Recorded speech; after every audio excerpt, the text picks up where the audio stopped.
Hello. I'm going to show you the game between Jorden van Foreest and Anish Giri from Nc3 in 2021. The opening was Nimzo-Indian. After bishop b4, Van Foreest chose to not go queen c2, which is the main line, keeping an eye on the knight on c3, and not wanting to ruin the structure. Because after queen c2, white is going to recapture on c3 with the queen, in case black takes with the bishop. Instead, he went for a3. And he forces black to take on c3, because if he goes back to e7, for example, then white gets e4, gets a full center. Black is in big trouble, because on the next move, white may even play f4 and create this nice phalanx of pawns. Going back to e7 would not be principled, because the point of bishop b4 was to stop e4 in the first place. After a3, Giri takes on c3. After bc3, white has a weakness on c4, which might be used later, but white has a potential to create a center of pawns, make more space in the center. Black goes with b6. This is a typical maneuver in such situations, where black is trying to attack the c4 pawn. He's going to do it by putting a bishop on a6, and his knight's gonna come to a5 via c6. And let's see what white does. Well, he does nothing about it right now. He goes f3, prepares e4, and prepares to grab more space in the center. Now black can do something like d5, but that gives white an option to bail out with ed. And now there's no weakness on c4. It's a different kind of game, it's still okay for black, but black opted for something else. Black here chose something else. He went for knight c6, the before mentioned plan. Knight a5, bishop a6, and hitting the c4 pawn.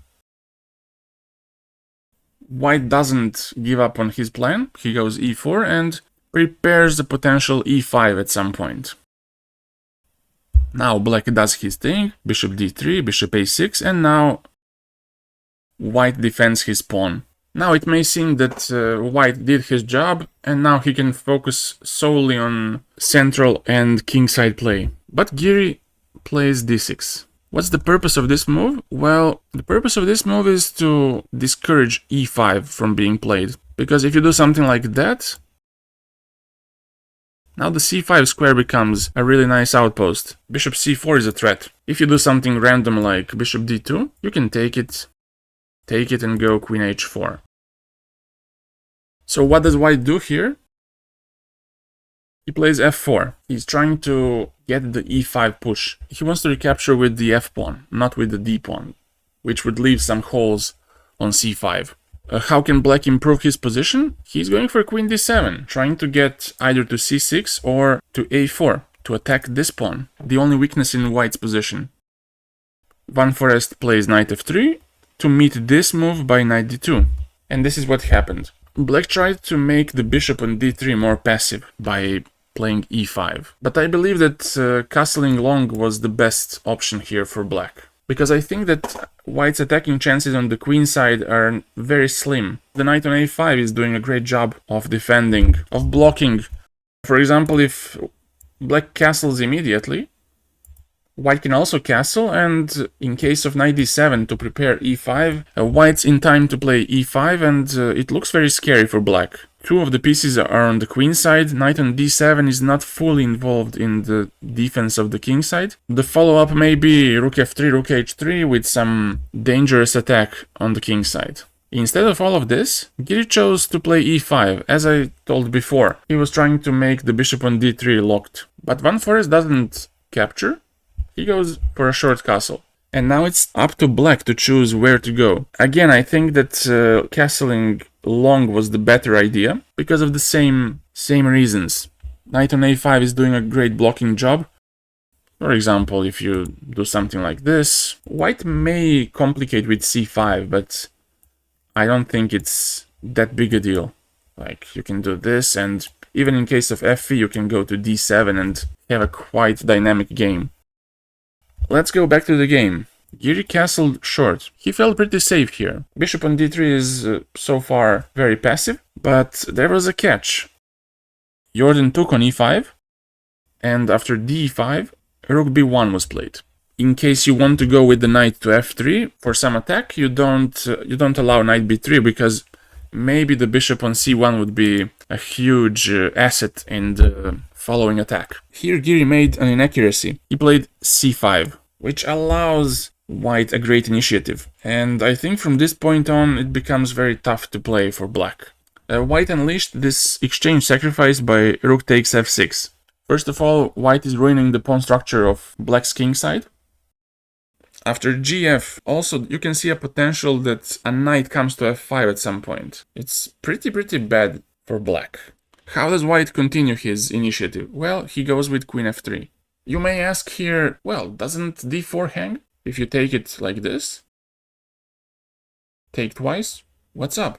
Black goes knight c6, knight e5, and he might be okay, or just queen c6.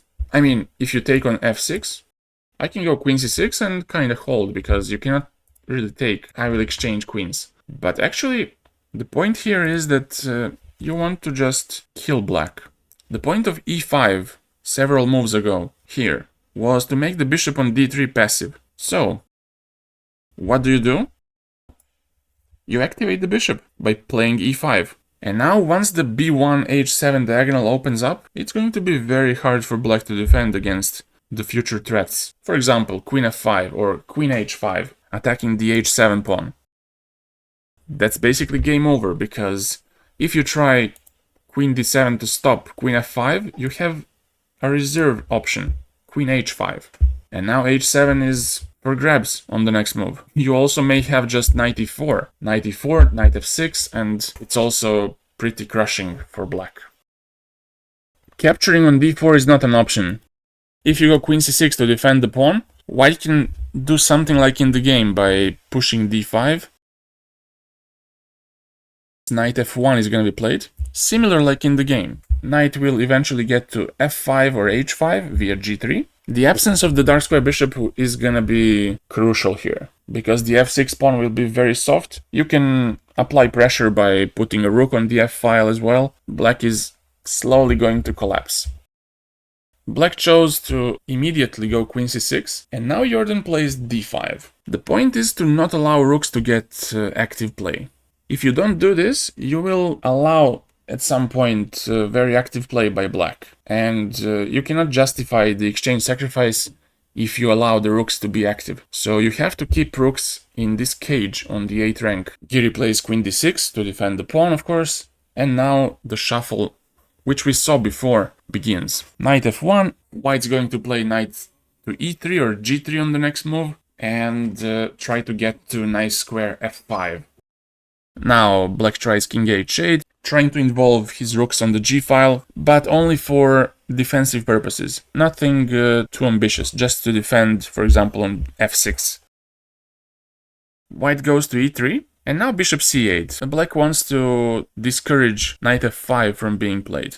And of course here white doesn't want to do this, because it would just be captured, and after this, rook g8, rook g6, white wouldn't have so many resources, and at some point the knight is gonna come to d6, so it's not so powerful.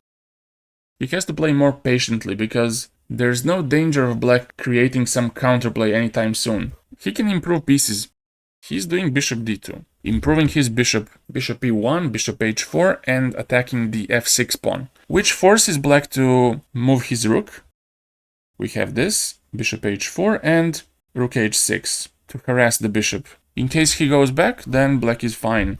White, of course, doesn't back off, he just moves the queen to f2 to defend the bishop. Now bishop d7. He's trying to involve all of his pieces into defensive roles, but it's not that easy. Now rook f1, and that's a pretty clever move, because if you don't do that, then the rook comes to g6, and it may become a bit more difficult to play. If you go king h1 here, that may allow rook g8, and now after this, rook g6, of course, black rook on h6 seems a bit clumsy, but there's no way to attack the rook.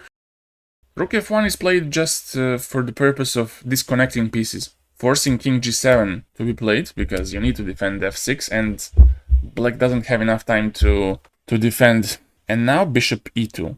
The point of this move was just to exchange light square bishops, so that the knight on f5 could be unopposed. So black tries to stop this by rook g6. And here white plays an excellent move, h3. At first it may seem like a blunder because h3 pawn hangs, but let me show you. Giri took on h3.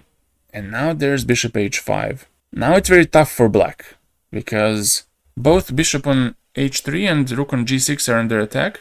Rook cannot maintain its position on the g file, so black had to play bishop d7. And now white gets the material back. Now black doesn't have f5 weakness, but his e5 pawn becomes the next target. After this, queen h4 was played, and now also the absence of the dark square bishop is pretty obvious now. Here white improves bit by bit. Rook f7 is played, and now queen g5. The point of rook f3 was to threaten bishop e7 on the next move. What else could he do here? After rook f3, bishop e7 is huge. If he goes rook e8 to stop bishop e7 and additionally defend the e5 pawn, white has a nice killing blow here. Knight f5. Whatever black does, if he does queen f8 back, just knight h6 wins on the spot. That's basically the reason black has to capture on f5. But how? If you do it like this, there's a checkmate. Like that. If you take with the bishop, just capture. Next is fg6, and black's king is helpless here. Rook f7 was played by black here, but now the e5 pawn hangs. After queen f8, queen took on e5, and now the e-passed pawn is going to be powerful force. Knight goes to b7, but he just goes back, pushes the pawn. Complete domination by white here. Knight goes to d5 on the next move, even to e7, and black is completely busted here. He took on f6, but it doesn't improve anything. He just has the passer on the f-file, queen e8, knight d5, and after a few more moves, knight came to e7, and after this, a brilliant move was played, rook h3. And the point of this move is, if you take on h3, there's gonna be d7, threatening queen b8 on the next move. And there's no help against this. Also, what can black do? The threat is knight g6, and if you try to stop knight g6 by queen c2, there's going to be queen f3 with the idea of queen a8. The only way to stop this is to go rook f8, and then rook h6 is quite powerful, because first of all, knight g6 ideas are in the air. Second of all, ideas like queen e3, queen e5 with some discover check. That's why Giri resigned in this position after rook h3. If you try queen g4, for example, you can just exchange knight g6. For example, if you go king g8, I go back to e7, you go to f8, I go rook g3, and that's basically it. If you go h5, I can take it on g4 and have d7. Let's go back a bit to see where he went wrong. For example, in this position, after rook b1, black could have gone knight d7. There are two scenarios here. Either black underestimated rook f6, or he was afraid that after a move like knight d7, white would get some strong attack, like with rook f3, rook h3. But black can play f6 here, and in case of rook h3, to go rook f7, anticipating this move by g6. And black would be quite solid here. But also, what I want to mention is that Van Foreest missed a chance to go rook f6 here. He could have done this at this moment and get quite similar position, just without c5. And again, he would do something like queen f3, knight f1, get the knight to g3. It would lead to the similar type of game. Before that, black had an option to castle long. I believe this was the best chance that black got.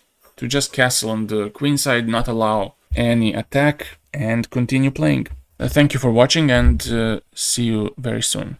Bye bye.